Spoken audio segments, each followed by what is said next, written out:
안녕하세요. DK 메디컬 시스템과 함께하는 날씨와 건강입니다. 날이 급격히 추워졌습니다. 겨울이 오미 실감이 나는데요. 하지만 이렇게 추워진 날씨는 몸이 움츠러들고 경직되게 되면서 관절 부의 통증을 호소하는 분들이 많이 늘어나고 있습니다. 그중 대표적인 질환인 어깨 동결견, 즉 오십견에 대해서 오늘은 알아보도록 할 텐데요. 오늘은 주한 나누리병원의 신지수 과장님을 모시고 말씀 나눠보도록 하겠습니다.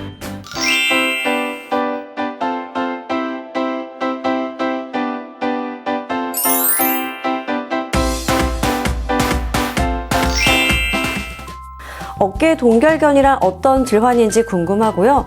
나타나게 되는 원인들에는 어떤 것들이 있을까요?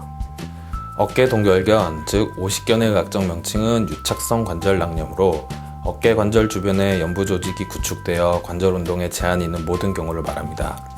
오십견은 국내에서 진단되는 어깨 통증 질환의 35%로 가장 흔하며 50대 전후로 나타나기 때문에 오십견이라고도 불리고 어깨가 얼었다는 뜻에서 동결견이라고 불리기도 합니다. 오십견의 원인은 뚜렷이 밝혀지진 않았지만 어깨에 오래된 염증, 또 퇴행성 변화로 인해 나타날 수 있습니다. 관절막에 섬유질이 쌓이고 또 이로 인해 관절막이 탄력성을 잃게 되고 두꺼워지게 되고요. 점차 어깨의 가동 범위가 줄어들게 되면서 나타날 수 있습니다. 또 당뇨병이 있다면 일반인들에 비해 5배 정도 더 잘 노출된다고 알려져 있습니다. 네, 어깨를 과도하게 사용하거나 움직임이 매우 적은 경우, 퇴행성 변화나 또 당뇨 등 다양한 원인들에 의해서 어깨 동결견이 나타날 수가 있군요. 그렇다면 주된 증상에는 어떤 것들이 있을까요? 오십견 증상은 주로 어깨 통증과 강직인데요. 어깨에 통증이 먼저 발생하고 서서히 어깨 관절 모든 방향의 운동 범위가 감소하게 됩니다. 초기에는 통증으로 인해서 어깨 관절을 자유롭게 못 움직이게 되지만 나중에는 억지로 힘을 써도 어깨 운동에 제한이 발생하게 됩니다.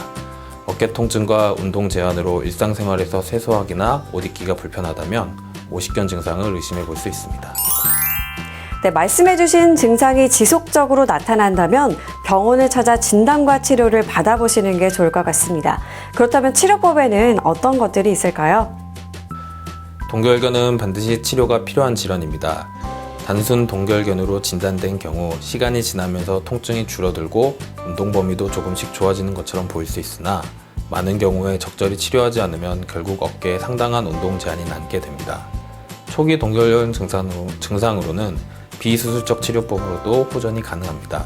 주로 염증을 줄이고 통증을 줄이기 위하여 약물 치료와 온열 치료를 시행하고 적절한 도수 치료, 스트레칭 등의 운동 치료를 통하여 관절의 운동 범위를 향상시키는 것이 중요합니다.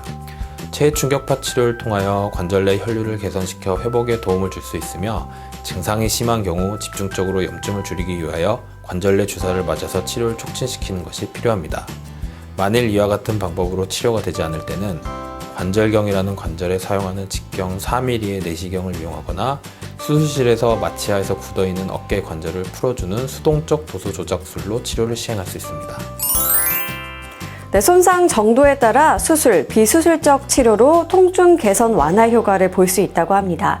초기에 치료 효과가 높다고 하니까요. 이 점 참고하시면 좋겠습니다. 지금까지 날씨와 건강 박유라였습니다.